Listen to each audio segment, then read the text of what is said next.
23, conmigo 24. Todavía no ha terminado la clase anterior, perdonen. ¿Alguien que me pueda ayudar en eso?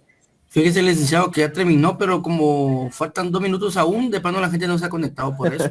Tienes razón, Daniel. Ok, muchas gracias, muchas gracias. Gracias ahí por apoyarme. A la orden, licenciado.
Bueno, vean, buenas noches, jóvenes. Qué gusto saludarles nuevamente. Qué gusto compartir con cada uno de ustedes.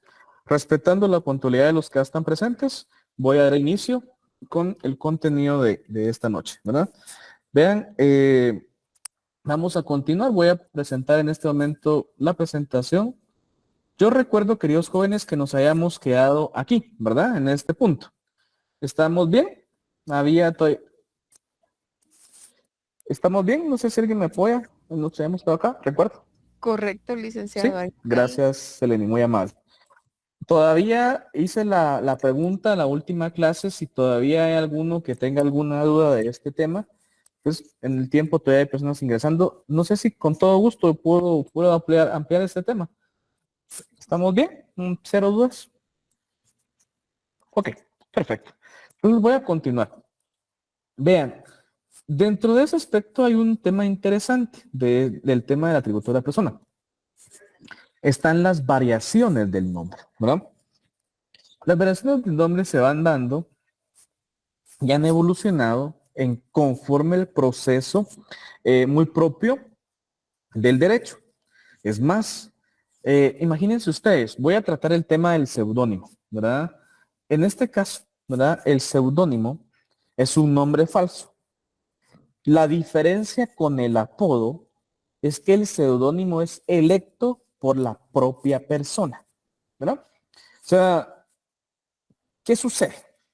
Muy buena noche a todos ahí en el chat igualmente.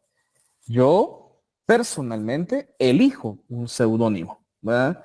Generalmente se atribuye para disfrazar quién soy y en gran medida puede ser por algún aspecto de, de teatro, de música, puede ser, por ejemplo, por una aspecto político, por un aspecto muy propio de cultural, etcétera. O sea, pero en la base acá es que la persona elige propiamente el nombre falso. ¿Sí? A ver, todos, creo yo, en algún momento, si alguien tal vez conoce, si no vamos a aprender hoy, ¿quién es Edson Arantes do Nascimento? A ver, que les Era gusta el fútbol. Pelé. Correcto, Arnulfo. ¿Sí? Fíjate.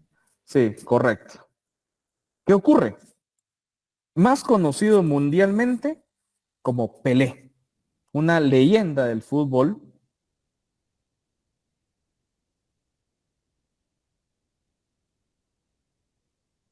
Marcó, no una época, sino marcó al fútbol mundial. Pero su nombre no era Pelé, pero todo el mundo lo conoce como Pelé. Su nombre real con el cual fue inscrito era Edson Orantes do Nascimento. Y siempre se tuvo esa duda si alguien le había puesto ese seudónimo o él mismo lo había elegido. Y ocurre que por la región, ¿verdad?, donde él se desenvolvía, una región pobre, ¿verdad?, en este caso, tenían costumbre de identificar, ¿verdad?, por un apelativo a la persona. Él no quería y lo elige él mismo, ¿verdad?, el famoso Pelé. Es más, vean la historia de los grandes futbolistas que marcaron época, es interesante. La historia de Pelé, si ustedes tienen, por ejemplo, Netflix, ustedes la pueden ver ahí, ¿verdad? Y podemos observar todo eso que aconteció. Lo mismo, por ejemplo, con la historia de Maradona. Entonces, vamos a esto. Si ustedes en este caso han elegido, perdón, por ustedes mismos un nombre falso, y así se les llama toda la vida, ¿verdad? Ese es un famoso seudónimo. Es una variación de su nombre. Es muy distinto, queridos jóvenes, el apodo. El apodo es otra variación del nombre para designar o individualizar a una persona, pero que es designada o individualizada por un tercero. Es más, los apodos generalmente van atribuidos a calidades, cualidades o aspectos figurativos de la persona, ¿verdad? Saben ustedes el tema de, bueno, el flaco, el gordo, el colocho, el moreno, ¿verdad? O sea, van a las particularidades de la persona, ¿verdad? Pero también hay apodos que en gran medida son de forma discriminatoria, que violentan el derecho también de forma individual. Vean, yo siempre lo he dicho.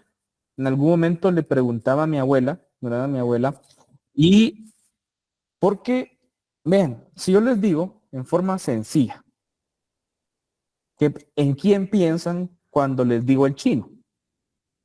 En el muchacho que atiende la barrotería de la esquina, que el muchacho que atiende la tienda de barrio, el famoso chino.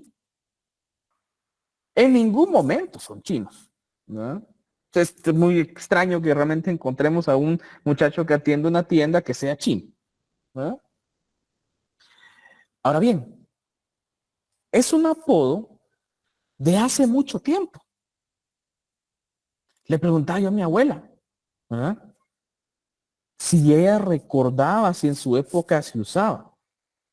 Y fue clara al decirme que ya desde que ella era pequeña se utilizaba el famoso chino. O sea, ni lo sabe cuándo comenzó a utilizarse. Entonces, ahora lo interesante es que todavía esa forma de designar no es tan ofensiva como otros apodos que ahora en la actualidad existen. Entonces, vamos a esto. ¿Pueden haber variaciones del nombre? Sí, como el apodo, que es electo por un tercero para designar a una persona, pero sin menospreciar el derecho de libertad y el derecho que como persona tiene. Insisto, o sea, podemos utilizarlo, sí, pero que ese signo verbal, esa identificación no menosprecie a la persona. Es más, se ha intentado en gran medida mucho en este proceso de educación formal que está ocurriendo ya, evitar este tipo de situaciones. Es más, la palabra ni nace en nuestro país, el famoso bullying, ¿no? Pero ¿qué ha ocurrido en nuestro país? Ha ocurrido. Posiblemente alguno de nosotros lo sufrió en su infancia, en su adolescencia. Odiaban la forma en la cual se les designaba. Y de alguna u otra forma causó un proceso mental que pudo llegar hasta una enfermedad para cada uno de nosotros, pues. Entonces yo siempre he insistido en esto, que está bien la utilización del apodo, porque puede ser para designar a una persona, ¿no? Pero sin que menosprecie, sin que la denigre. Ahora bien, el tema del diminutivo es otra variación del nombre, lo único que esto es de uso familiar, es de un sentido más íntimo, ¿verdad? Por ejemplo, en el caso muy propio con mi hijo, ¿verdad? Mi hijo se llama Javier Andrés. Es muy raro, ¿verdad? Que yo le diga Javiercito, ¿no? Es muy raro. Yo le digo Javi o Xavi, no tanto porque me recuerda mucho a mi amigo, ¿verdad? Javier Aguilar, lo tenga en su gloria a Dios. Me recuerda, cada vez que le digo Javi a él, me recuerdo a él y me cuesta todavía, ¿verdad? 2 años y todavía me cuesta, todavía pienso en mi gran amigo. Entonces, Javi, ¿verdad? Si le digo Javi, no, es un diminutivo de su nombre, pero más estoy acostumbrado a decirle Andresito, ¿no? Andresito, o el nene, ¿no? Pero Andresito, es el diminutivo del nombre. Entonces es de forma íntima, familiar. Es más, la verdad es que, por ejemplo, en el caso en el caso muy propio, o sea, es muy raro que a mí, por ejemplo, mi mamá ya me siga diciendo Fernandito. Imagino que tal vez en algún momento me dijo Fernandito, ¿ah? Aunque no lo creo. ¿Ah? A mi mamá le encantaba mi nombre y me lo decía completo, Fernando José. Mi esposa, por ejemplo, le encanta mi nombre y creo que cuando me molesta o por un sentido ya más de amor, de repente me dice Fernandito. Pero, ¿qué sucedió ahora? Mi hijo se parece mucho a mí, ¿verdad? O sea, la verdad es que es como verme a mí, solo que de pequeño, pues, ¿verdad? Con el carácter de la mamá, eso sí les digo, ¿verdad? El carácter sí lo tiene ella, ¿verdad? Pero ahora, por ejemplo, yo no le puse a mi hijo Fernando, ¿verdad? Siempre me gustó el nombre Javier. Es más, se llama Javier en honor a mi gran amigo Javier Aguilar. Eh, y Andrés, porque en un momento quisimos hacer una combinación, mi papá me dice Andrés y el abuelo de mi abuela se llamaba Andrés, así resulta, yo no sabía, ni sabía. Y total que quedó buena la combinación, pero ahora me dice mi esposa, es Javier, es Fernandito, ¿ah? Porque sí, la verdad que se parece bastante a mí en las fotos de pequeño, entonces, eso sí, le dice Fernandito a mi hijo y se molesta a mi hijo, ¿verdad? No, yo soy Andrés, ¿verdad? Entonces, o Andresito, dice él. Pero esto es interesante, porque son variaciones del nombre, pero son atribuidas a un sentido de una paz, una conciencia, ¿verdad? No un sentido en el cual vulnera el derecho, ¿no? Entonces, yo he escuchado de verdad algunos diminutivos, algunos apodos jóvenes que de todo corazón no sé cómo, o sea, yo entendería el tema del apodo, pues, porque a fin de cuentas se lo dice un tercero, pues, pero un diminutivo de uso familiar íntimo, de verdad, que yo ni me explico, ¿verdad? Cómo pueden utilizarlo de esa forma, ¿verdad? Pero bueno, insisto, estas son las variaciones del nombre y, por ejemplo, para hablar en este sentido, ¿verdad? De cómo han surgido y cómo se han desarrollado, ¿verdad? Muchos de los seudónimos se utilizaron en la época romana, en la época griega, para no identificar a la propia persona y guardar su personalidad en un sentido de respeto, en un sentido de ser cauto, ¿verdad? Porque hay ocasiones en las cuales hacían representaciones de figuras públicas y ¿qué sucedía? Y con tal de que no se lo... Por eso es que se utiliza también el tema de la máscara cuando estamos tratando ese tema, ¿verdad? Entonces se utiliza la máscara, utilizar un seudónimo para tener un perfil prácticamente que no se conociera, ¿verdad? Al fin de cuentas era por cuestiones de seguridad también. Y así han venido desarrollándose estos temas, ¿verdad? Entonces, pregunto si tienen alguna duda de este tema. Creo que se fue el video, permítame un momento. Ahorita que regrese el video. Claro, Gracias. Ahí está. Yo creo que ya regresó. Sí, ya, listos. Bueno, voy con la siguiente diapositiva y vamos al tema del estado civil. Bueno, voy a hacer una aclaración, perdón, antes de iniciar este tema. No existe en nuestra legislación guatemalteca el estado civil viudo. No existe, ¿no? No existe. En nuestra legislación únicamente está el estado civil originario que la ley contempla, que es soltero. Y luego modificaciones al estado civil, como lo es el casado o la unión de hecho declarada, ¿verdad?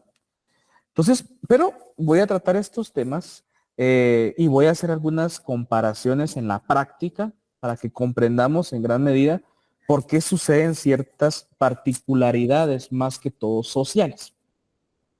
En primer lugar, ¿qué es el estado civil? Es una situación de las personas determinada por sus relaciones de familia.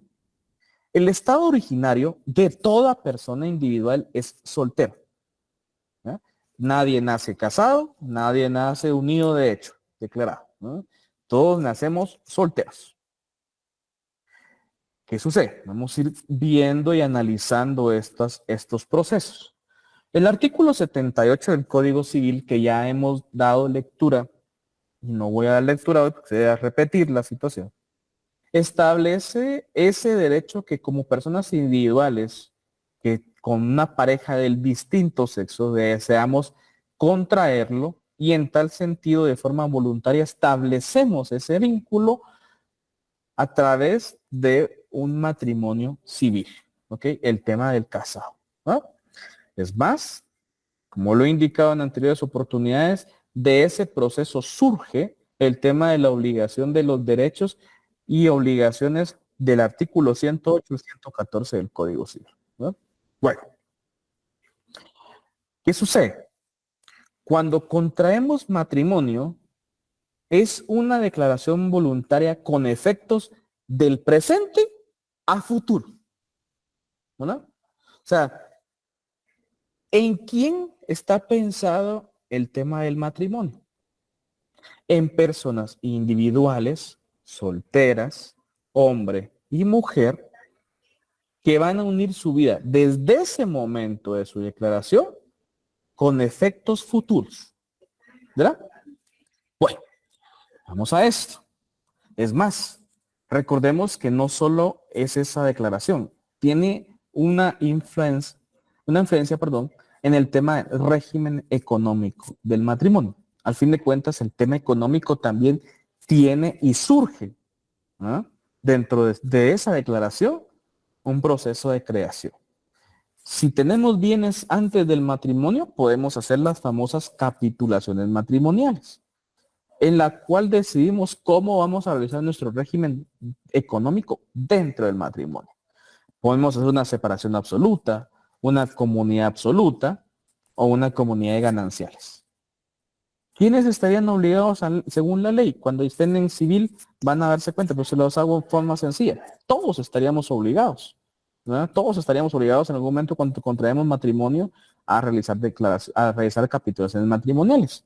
Lo que sucede es que la ley es del 64 y realmente imagínense quién, por ejemplo, tiene bienes arriba de 200 quetzales. Solo con el teléfono donde me están escuchando, ya tenemos un bien arriba de 200 quetzales. ¿Quién gana en la actualidad, por ejemplo, 100 quetzales al mes?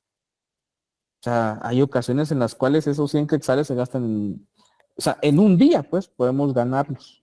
Entonces, no ha sido reformado esa situación y por tal motivo, todos deberíamos estar obligados. Ahora bien, siempre hay una salida. Lo que ocurre es de que son muy pocas las personas que hacen capitulaciones matrimoniales en virtud de que la misma ley da una salida. Al momento de realizar el acta de matrimonio, si no se hicieron capitulaciones matrimoniales, se entiende que el régimen económico del matrimonio se realizó bajo el régimen subsidiario. En otras palabras, el de comunidad de gananciales. Que todo lo realizado dentro del matrimonio a la disolución, entiendas, disolución. ¿En qué momento se hace la disolución del vínculo matrimonial? Al divorcio, no separación, al divorcio. O sea, en caso que haya una disolución del vínculo matrimonial o conyugal, entonces todo lo realizado dentro del matrimonio, ¿verdad? Ahí sí, partes iguales. Bueno, pero vamos a eso, después tratamos este tema. Entonces vamos a esto. El estado civil casado. Los efectos desde la declaración a un futuro. Bueno, la verdad es que siempre platico este tema, siempre vienen a mí temas políticos, de ciencia política, porque vean, muchas personas bajo el ámbito político muy conservadoras tienen todavía esa percepción, ¿verdad?, de la familia tradicional. Y en la actualidad, ustedes se los he comentado, eso ya hace mucho tiempo que no existe, ¿verdad? Bueno, pero vamos a esto. ¿Cuántas personas no solteras, o sea, dos personas solteras, no se ponen a vivir juntas, ¿no? Están conviviendo, están con su conviviente. Bueno, partamos de esta idea. O sea, solteros conviviendo juntos. Pueden, o sea, imagínense, pasan 3, 4, 10 años de esa forma. En ese tiempo pudieron haber comprado bienes en común, haberse puesto a pagar imagínense, hicieron una promesa de matrimonio que nunca cumplieron y el fin era que el banco en este caso estableciera un vínculo entre ellos dos y que con esa declaración les dio un crédito para comenzar a pagar un apartamento o una casa, por ejemplo, ¿verdad? Pero ya pasaron 4, ya pasaron 6, ya pasaron 10 años y nunca se casan. ¿No? Están en una unión de hecho, ¿no? Pero no ha sido declarada. Vamos a esto. La idea de la unión de hecho es para aquellas personas que llevan un tiempo determinado de convivencia marital, se entiéndase que están viviendo juntos, y los efectos de su declaración van a tener efectos anteriores, presentes y futuros. ¿Cuál es el requisito esencial? Ni son los hijos, ni son los bienes. Para declarar mi unión de hecho, artículo 173 establece que se puede declarar cuando una persona manifiesta haber tenido una relación con una persona por más de 3 años. O sea, el requisito esencial es más de 3 años. Ahora bien, vamos a esto. Depende, como al fin de cuentas estas son declaraciones voluntarias, depende qué quiera la persona realizar, ¿verdad? Pero ustedes van a asesorarlo de la mejor manera. Vamos a esto. Le voy poniendo algunos ejemplos con el tema del matrimonio de unión de hecho declarada. Declarar, lo que sucede es que la unión de hecho, en este caso, es una escritura pública. Que el duplicado de la misma con el testimonio se ingresa en el Registro Nacional de las Personas y se hacen las anotaciones de unión de hecho, que tiene las mismas calidades y derechos y obligaciones que el matrimonio. La diferencia es que aquí, cuando declaramos, no tiene efectos presentes y futuros. Tiene efectos anteriores a la declaración, presentes y futuros, distintos al matrimonio. Voy a explicar esto con varios ejemplos. Hace, bueno, no me acuerdo ni cuántos años, llegó una pareja de convivientes. Les digo, me sorprendió cuando ya los cité a la oficina. Tenían 30 años viviendo juntos. Ya eran abuelos. Habían tenido hijos. Ya los hijos tenían hijos. Eran nietos de los señores. Habían tenido un bien en común, ¿verdad? Y llegan a indicarme que quieren contraer matrimonio. Bueno, escuché su declaración, todo lo que me indicaron, y ahora el proceso de la asesoría. Les indiqué, ¿verdad?, que por el tiempo que ellos llevaban conviviendo juntos, con las pruebas que podían suministrar, lo que les correspondía a ellos era hacer su unión de hecho declarada. Y les iba a representar todo lo realizado antes de esa declaración, a partir de esa declaración y todo lo futuro. Bueno, no, simple y sencillamente no. ¿Verdad? No querían. Ellos querían casarse. ¿Cumplen los requisitos? Sí. 2 personas solteras, no habían contraído matrimonio, y si habían contraído matrimonio en algún momento ya estaba disuelto. Ya estaban en libertad de estado civil. los casé, ¿verdad? Y ahora, ya en la boda y todo, les digo, miren, y la verdad, por qué se querían casar? O sea, ustedes ya prácticamente ya cumplieron su vida de forma, o sea, como convivientes. Lo que yo pensaba, si soy bien sincero, que era una cuestión de la señora, ¿no? De que se quería casar, que quería en algún momento, si llegaba a morirse casar. Pensé yo. Y no. Después pensé que tal vez en este caso el señor tenía alguna derecho a jubilación y que iba a ser más sencillo hacerlo casado. Sí, pero no es el fin. Bueno, y entonces, ¿no? Yo no soy shooter, les digo, pero al fin de cuentas uno entre la profesión se le terminan contando las cosas, ¿no? La idea es que en algún momento ellos querían irse a Estados Unidos, ¿no? Y resulta que les dijeron que era más sencillo si estaban casados. Ahí comprendí, ¿verdad? Pero les dije, bueno, si la declaración de unión de hecho y el casamiento tienen los mismos derechos y obligaciones, y es más, tiene más peso la unión de hecho declarada porque va a representar todo lo que hicieron antes. Sí y no, me dice el señor, porque a mí me dijeron que casado y casado quiero estar. Bueno, ¿les dieron o no la visa? No lo sé. Ahí ni me interesa. Se querían casar, les correspondía unión de hecho, no quisieron unión de hecho, se casaron. Cero problemas. Bueno, vamos al otro proceso. Habían unos muchachos, tenían de convivir 4 años. Habían en este caso hecho una promesa de matrimonio hace, o sea, por decirlo de una forma, hace 3 años, por ejemplo. Les otorgaron el crédito, ya estaban viviendo en su apartamento, 2 personas solteras viviendo juntas, ¿no? Y viene y me dice, mire, y le dices, bueno, ustedes están solteros, o sea, pueden casarse, pueden unir por el plazo de tiempo que viven jugando, viviendo, perdón, ya pueden declarar su unión de hecho, ¿verdad? Y les comienza a decir los pros y los contras, lo mismo que les estoy diciendo a ustedes, ¿verdad? Pues lo que mejor les conviene es hacer su unión de hecho declarada, porque ¿qué sucede?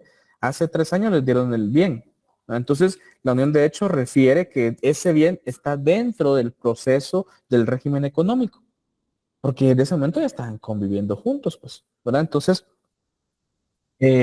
a la fecha que ellos llegaron, ya cumplían el requisito esencial, más de 3 años. Y ok, declararon su unión de hecho. Entonces, insisto, esto es una declaración voluntaria, pero cuando hay más de 3 años de convivencia, si, por ejemplo, si hay bienes, si hay niños, lo más conveniente es la unión de hecho. Les soy bien sincero, ¿qué documentos se necesitan? Porque es una escritura pública. La verdad es que si no hay niños, no hay certificación de nacimiento. Si no hay bienes, no hay títulos de propiedad. Entonces, nos vamos a la declaración de la persona. ¿Ah? Y entonces, bueno, y ahora, ¿cómo acreditar, cómo para el notario, o sea, en mi caso, ¿verdad? En el caso de ustedes cuando son notarios, cómo dar fe y plena prueba de que la persona tiene conviviendo 3 años juntos? ¿No? Hay distintas formas. Y si no hubiera algún documento con la simple declaración, al fin de cuentas, ¿eh? Ahí se toma la declaración de la persona y quien comete perjurio, si están mintiendo, son ellos, no yo. ¿Ah? Yo estoy ratificando el documento, ¿no? Escuchando la declaración y creando el documento. Pero eso sí, al fin de cuentas viene a ser como una declaración jurada, pues. Si que dije quiero mentir, que mienten. Ahora bien, les digo, generalmente yo he hecho uniones de hecho cuando hay un documento muy importante como prueba. Escrituras públicas de compraventa de bienes, certificación de nacimiento de hijos, por ejemplo. ¿No?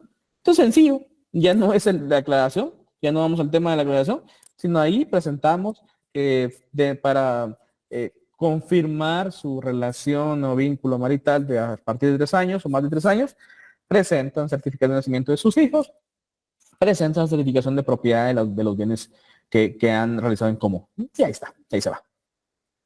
¿Ya? Insisto, eso es un proceso notarial, no es judicial. El matrimonio es un proceso notarial, no es judicial.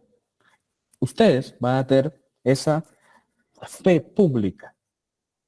Si yo veo a una persona y digo que yo lo veo físicamente y está usando una camisa blanca, pero yo en mi documento público coloqué que es negra, se presupone que el notario tiene fe pública y lo que está escrito es lo que en este caso da plena prueba.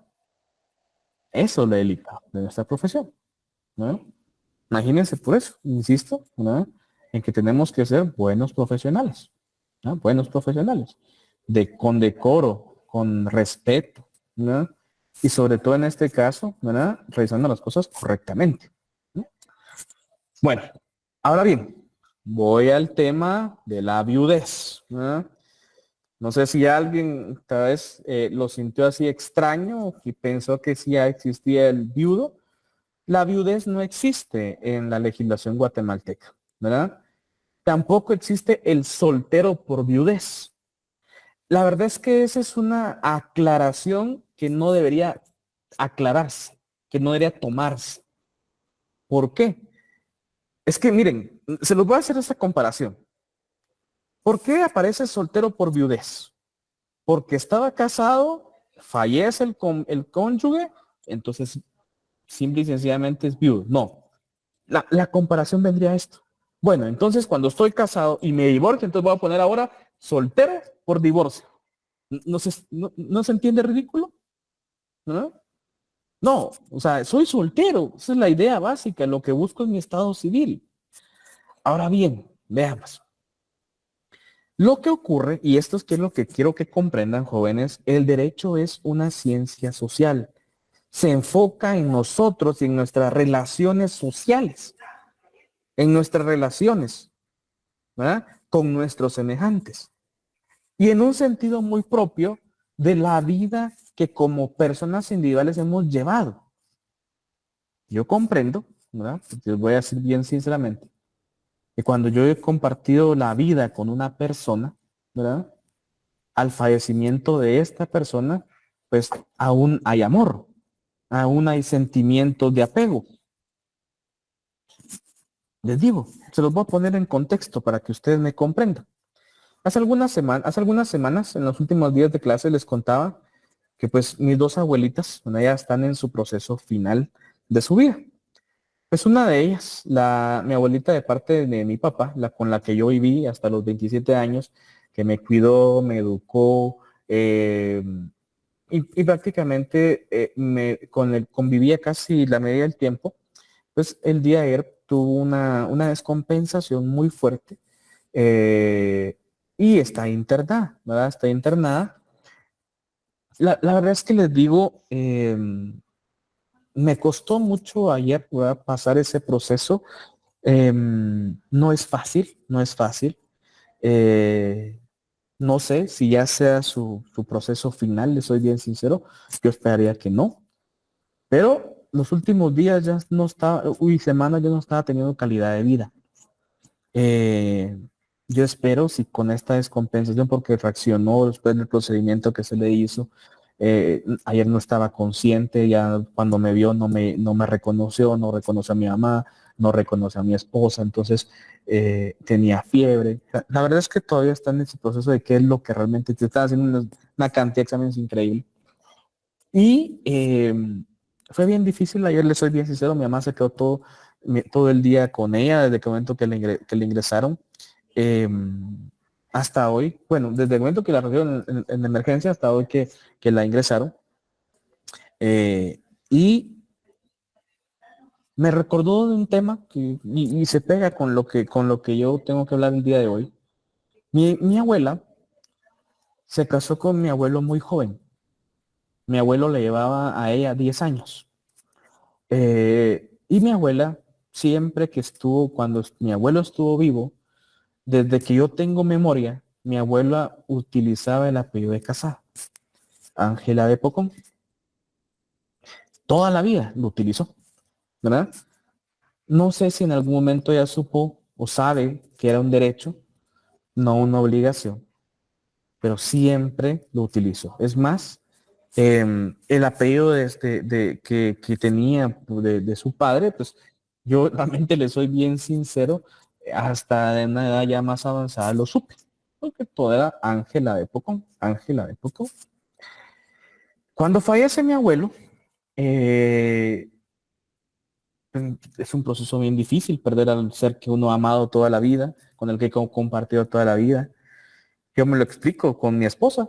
¿Ves? Yo le pido a Dios que Dios sea que yo me vaya primero, porque la muerte ella no la superaría yo, creo yo. Tal vez con el apoyo de mi hijo, o si tuviera algo más, algún otro hijo más, tal vez. Pero yo le pido a Dios que sea el primero que me vaya, porque yo no soportaría que se muriera primero. Y entiendo que cuando mi abuelo falleció fue bien difícil. En temas sentimentales, en temas amorosos. Y a posterior a la muerte, sigue utilizando el apellido. La diferencia es que se puso Ángela, viuda de Pocón. Y así se identificaba. No lo usaba siempre, pero en alguna oportunidad viene algún documento donde ella sí hasta firmaba así, ¿verdad? Así utilizaba el viuda de Pocón. Hay muchas personas que han llegado a la oficina, señoras sobre todo, ¿verdad? Que utilizan el viuda de. Eso no existe en nuestra legislación. Es un sentido más social, más una cuestión más cultural, más de sociedad como tal. Por respeto, algunas personas me han pedido que les coloque soltera por viudez. No existe. Es una aclaración que no debe darse. Pero eso no cambia la estado civil. Es soltera. Solo es una aclaración. ¿Por qué? ¿No? Es como que viniera, insisto, soltero por divorcio. ¿No? Bueno, le he colocado entonces soltera por viudez. Ahora bien, ¿dónde si hay en algún momento un cambio? Cuando quiere que aparezca en su nombre, por ejemplo, en el caso de mi abuela, Ángela, viuda de Pocón. Y en documentos públicos, ella no utiliza, ¿verdad? O sea, no fue inscrita de esa forma, sino con el apellido de su padre, que era González. ¿Mm? Bueno, perdón, bueno, Pocón González era el apellido de su padre. Entonces, ¿qué sucedía? O González Pocón, no me acuerdo bien, soy bien sincero, ¿verdad? Ahorita en este momento, pensando en ella, perdonen. ¿Qué sucedía? Ahí está el conflicto. Porque en un documento público me identifiqué distinto de cómo fui inscrito. Vamos al tema anterior. Cambio de nombre, no se cambia nunca el nombre, es una identificación de persona. Yo he hecho documentos públicos donde aparece el nombre viuda de X persona, ¿verdad? Pero si le hago la aclaración, antes de hacer su documento, voy a hacer una identificación de persona. ¿Por qué? Viendo a un futuro, para que sus hijos o algún notario después no tenga ningún inconveniente para la identificación suya. ¿Pueden hacerlo? Sí, al fin de cuentas termina siendo más trabajo, pues, ¿verdad? Para uno, más honorarios, porque no iba por una compraventa y termina haciendo una identificación de persona, pues, por ejemplo. Entonces, hice 2 documentos. Pero voy a esto. No existe la viudez como estado civil. Es un aspecto ya más propio, más social como tal. ¿Podemos utilizarlo? Sí. Soltero por viudez, no hay problema. Pero si en el nombre, cuando se consigna el nombre de la persona, quiere que aparezca viuda de, ¿verdad? En ocasiones eso sí, tergiverso, cambia la identificación de la persona. Hay muchos registradores que son muy inteligentes y son bastante estudiosos y comprenden que tanto el apellido de casada como la utilización de viuda de son solo aspectos muy culturales, muy propios de la sociedad. En el caso del apellido de casado, sí ratifica el derecho que lo podemos usar, ¿verdad? De X, de Reyes, de Guzmán, como quiera, ¿verdad? Eso se puede, que la ley lo permite. Es un derecho, no es una obligación. En el caso de la soltera por viudez, podemos utilizarlo, ¿no? No hay problema. Pero si se hace en el nombre, ahí sí, cuando les toque a ustedes a la aclaración a su cliente, de las repercusiones que pudiera tener, ¿verdad? Las repercusiones que pudiera tener.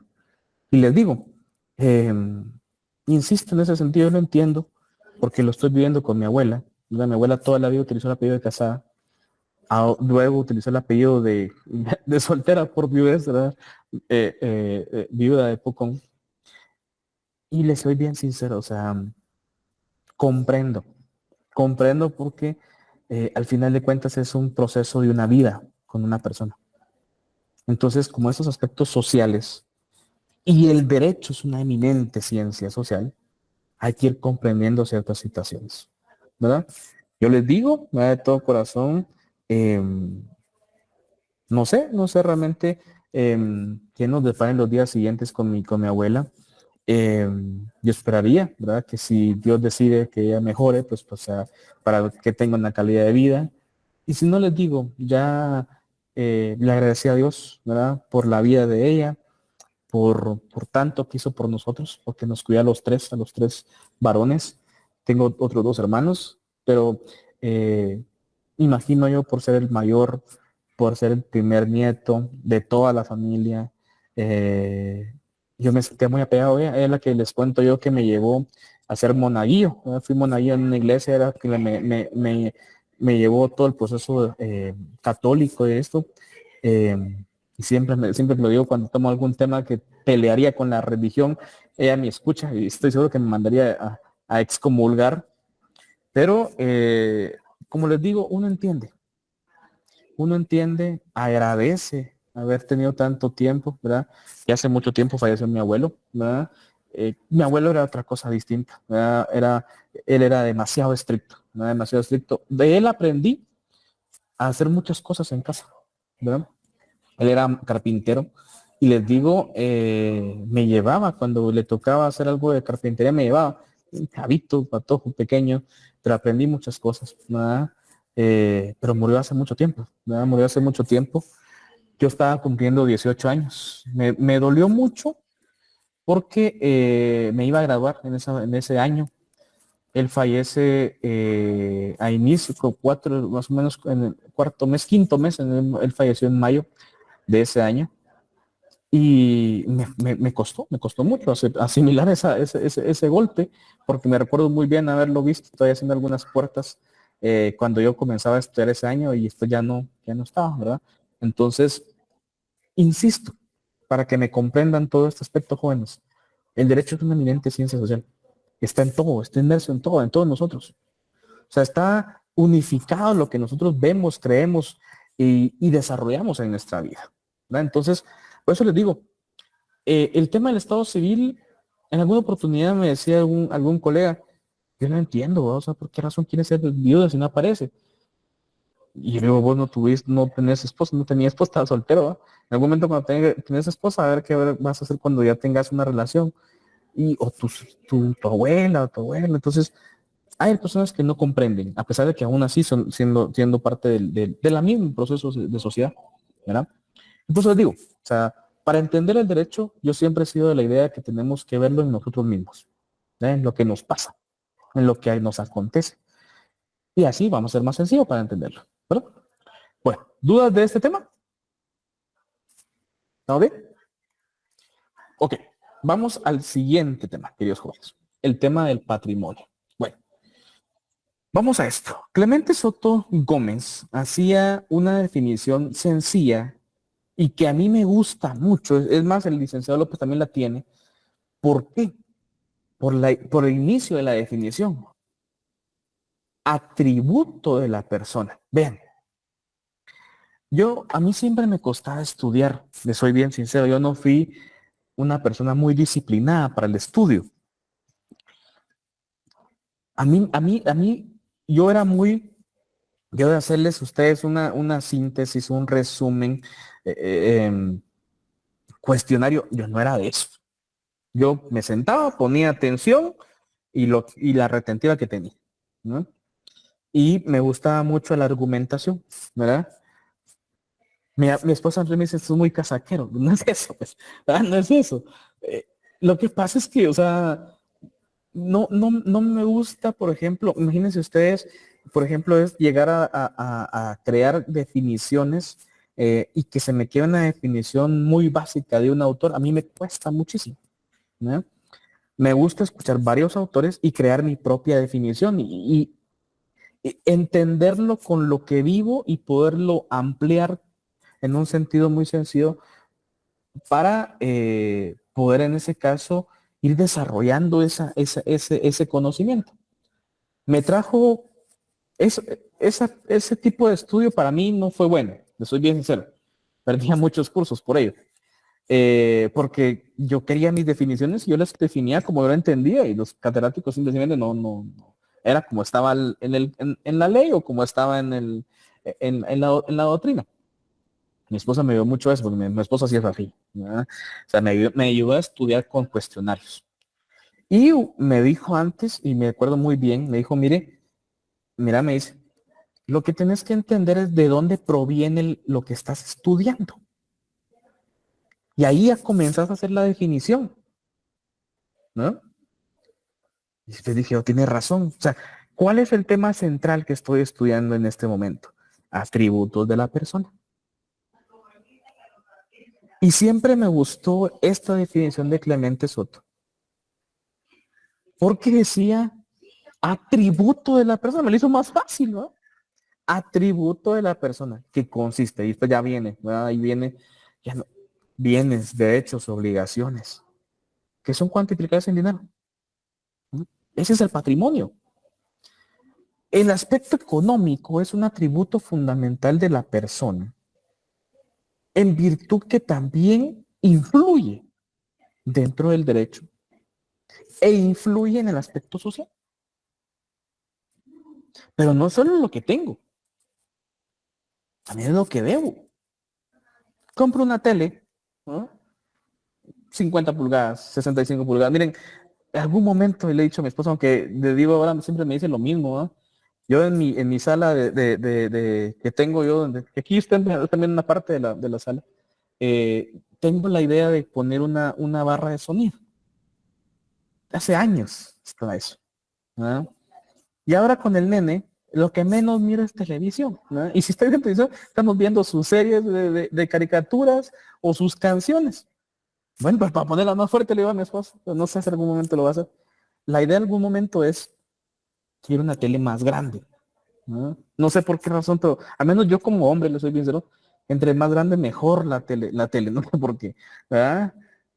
Hay teles ahora, miren, de verdad, o sea, cuando yo compramos la tele, una tele de 50, de 65, era carísima, ¿no? Carísima. Ahora sí, en caras, pero ya están más alcance de la persona si hacemos con el pago de visa cuotas, ¿no? Pero, miren, ahora salen ahora salió una tele de 85 pulgadas, después sale una de 98 pulgadas, ¿verdad? Se los digo, mire, ya no lo podemos montar se nos cae la pared, ¿no? Ahora tengo que poner o sea, unos blogs, digo yo, pero por menos encima la ponemos un mantel y ahí está la tele, de 98 pulgadas. Estás viendo el precio, dije yo, imposible, ¿no? Imposible. ¿Cuánta ropa le compro a mi hijo para una tele de 98 pulgadas? En algún momento usted no da, pues me lo va a comprar, ¿no? Vamos a esto. Digo, bueno, la tengo en mi sala. La tengo en mi sala. Pero voy a deber 24 cuotas, ¿verdad? O sea, la saqué a 24 bisacuotas. Entonces vamos a esto. Son bienes, sí, pero también las obligaciones que tengo. Es más, ustedes estudiaron, por ejemplo, para ser contadores, saben perfectamente el tema del capital, pues. Y eso es muy importante para ver la situación económica que tenemos como personas individuales, ¿verdad? Hagamos cuántos bienes tengo y cuántos son mis deudas. Y en la comparación, una resta sencilla. Puedo ser que tenga efectivamente un capital positivo, ¿verdad? Que tengo menos deudas de los bienes que tengo, o me asuste al momento de ver que mis deudas superan en gran medida, ¿verdad? Los bienes que tengo, ¿no? Entonces, vamos a esto. Yo siempre voy a insistir que para, para esta definición fue bien sencillo. Atributo de la persona. Vamos al nombre. ¿No se acuerdan de la definición? Atributo de la persona. Vamos al tema de la capacidad. ¿No se recuerdan de la definición? Atributo de la persona. Ya comenzaron a definir. Cuando yo estoy caminando de técnicos profesionales, así como me ven, es distinto, ¿verdad? Es distinto Tampoco como está sonriendo. En primer lugar, sí doy confianza, pero vean, hay preguntas básicas, ¿verdad? Preguntas básicas que una persona, que el estudiante de derecho podría definir con saber de cuál es el tronco común de dónde proviene el tema. Y por lo menos comenzar a definirlo. Hay ocasiones que le dan tantas vueltas al asunto que lo que uno piensa es que no sabe la definición, no sabe de dónde proviene. ¿No? Miren, sin ir tan lejos. Hiciera la pregunta, ¿qué es derecho? ¿De dónde proviene el derecho? Es una ciencia social. Empezando por eso. ¿No? Y ahí nos vamos. Ahí nos vamos. Entonces, yo siempre he dicho que a mí esta definición me gusta mucho porque nos hace ver ese árbol general, ese tronco común donde puede establecerse las siguientes definiciones. ¿Verdad? Bueno, ¿dudas hasta acá? ¿Estamos bien? Continúo entonces. Vamos a este tema. Este tema es sumamente interesante. Es sumamente interesante. No lo voy a terminar hoy, no creo terminarlo hoy. Es más, voy a únicamente a iniciarlo, no lo voy a terminar hoy porque quiero que les quede claro este punto. Este punto es más, me importa mucho porque lo vemos en el inicio de nuestra carrera y lo vemos hasta el final de la misma. En derecho internacional privado, por ejemplo, este tema de la nacionalidad es sumamente importante, ¿verdad? ¿Qué es la nacionalidad? Es un vínculo jurídico que une a un individuo con un Estado. Forma sencilla. A un guatemalteco con su Estado, con Guatemala. ¿No? A un hondureño con Honduras. Y así sucesivamente. ¿Cómo se adquiere la nacionalidad? Este tema yo lo hablé, y les dije, lo voy a volver a ratificar cuando estemos en Introducción al Derecho 2, y lo van a volver a ver cuando estén en Civil 1, lo van a volver a ver cuando estén en Constitucional, en Teoría del Estado, pero quiero que les quede claro, ¿no? En su Constitución, tal vez los que estuvieron conmigo ya lo tienen, vamos a ir haciendo estas primeras incisos de cuáles son la nacionalidad de origen. ¿Quiénes son reconocidos guatemaltecos de origen? Aunque la Constitución no lo establezca, yo sí quiero que lo coloque. Número 1, los nacidos en el territorio de la República de Guatemala. ¿No? En este hermoso país, ¿verdad? Porque es hermoso nuestro país, con tantas penurias, con tantos desaciertos, con tantos hoyos, dicen por ahí, ¿verdad? Sale de uno, aparece otro, pero es hermoso nuestro país. Entonces somos guatemaltecos porque nacimos en este país, en este espacio geográfico. Eso ante el derecho también es conocido como el jus soli, derecho de suelo. Bueno, número 2, naves o aeronaves guatemaltecas. Yo se los decía el semestre pasado, esto no ocurre ya, ¿verdad? Ya no ocurre. Sí hay naves, aeronaves guatemaltecas, o sea, que están inscritas según la ley guatemalteca. Hay navíos, hay barcos, hay líneas de avión, que es, por ejemplo, el transporte sale de Guatemala, pero solo hacen viajes cortos. Los barcos aquí no son transatlánticos, que se van a ir un mes a otro, al mar y todo, no. Son viajes en las aguas nacionales. Transportes aéreos de Guatemala, los viajes más largos que hace son a Tegucigalpa, son a San Pedro Sula, es a Chiapas, es al lado de México, también allá con la frontera, no me acuerdo cuál es el otro nombre, pero son estados fronterizos. Que lo más que vamos en el avión son 30, 40 minutos. Nos tardamos más en el aeropuerto, que son 2 horas y media para subirnos al avión, que la verdad es que lo que está en el avión. Aparte de ello, yo le decía, hay regulaciones internacionales que impiden que una mujer embarazada de más de 8 meses de gestación pueda subir a un avión en virtud de la presión misma del avión y que pueda iniciar o dar como resultado que se inicie la labor de parto, ¿no? Entonces, es más, les digo, que pueda ocurrir un alumbramiento en un barco o en un avión, hasta sería cuestión de noticias, ¿verdad? O sea, ahora, como quieren buscar cualquier noticia, eso buscarían, pues, ¿verdad? Les digo. O sea, pero no existe. Es más, busquemos, y les digo, si quieren hacerlo en Google, ¿verdad? Últimos nacimientos ocurridos en avión. Van a encontrar un montón, que van a encontrar. Pero en nuestra área como tal es muy raro. Es muy raro. Puede suceder, ahí sí, puede suceder en el momento de una catástrofe. En el tema del Mitch, por ejemplo, ¿verdad? Nacieron algunos niños cuando ocurrió esta catástrofe y las madres salían lo sacaron de la comunidad en helicópteros. Ahí puede darse el caso, pero son casos totalmente excepcionales. Pero eso es que este segundo caso ni lo pongan atención porque casi no ocurre. El tercero sí es también muy común. Los hijos de padre o madre guatemaltecos nacidos en el extranjero, ¿verdad? Nuestros connacionales que están en todas partes del mundo, pero platiquemos de los que tenemos en Estados Unidos. Se van a Estados Unidos buscando una mejor condición de vida, un mejor trabajo, y allá evidentemente nacen sus hijos, ¿verdad? Cumplen el primer derecho internacional, que es el derecho de suelo. Pueden ser estadounidenses por derecho de suelo, porque nacieron en el suelo estadounidense, o pueden ser guatemaltecos porque su padre o su madre eran guatemaltecas, ¿verdad? Entonces, vamos a esto. Esa es la nacionalidad de origen. Está el artículo 145 que habla acerca de la nacionalidad de los centroamericanos, pero ese tema, junto con la excepción, la verdad es que la excepción si quieren la tomamos de una vez. Es entendido que los hijos de funcionarios diplomáticos, o sea, entiéndase el embajador o un cónsul que estén cumpliendo una función diplomática en Guatemala, en ese sentido, sus hijos, ante el derecho internacional se prefiere el jus sanguini, el derecho de sangre, y no se aplica el derecho de suelo. Por tal motivo, en ese caso, simple y sencillamente no se contempla dentro de esa condición que puedan obtener la nacionalidad de origen, sino que se da privilegio al aspecto consanguíneo y que en ese sentido puedan adquirir la nacionalidad de donde proviene su padre, que estaba en una misión diplomática, ¿verdad? Bueno, vean, por la hora, me quedo hasta acá porque si tomo el tema de los nacionales nos dan las 9 de la noche, ¿verdad? De las repúblicas centroamericanas. ¿Dudas? ¿Estamos bien? Ha sido un placer estar esta noche con cada uno de ustedes, queridos jóvenes. Todavía nos faltan 2 días un día más de clases, será el día de mañana y otros 2. Yo para los que trabajan todavía sábado, trabajamos todavía sábado 2 días más laborales. Deseo de todo corazón que sigan echándole ganas por ustedes, por sus familias y pues a seguir adelante poniendo en mayor esfuerzo, sobre todo por esta Guatemala que tanto nos necesita.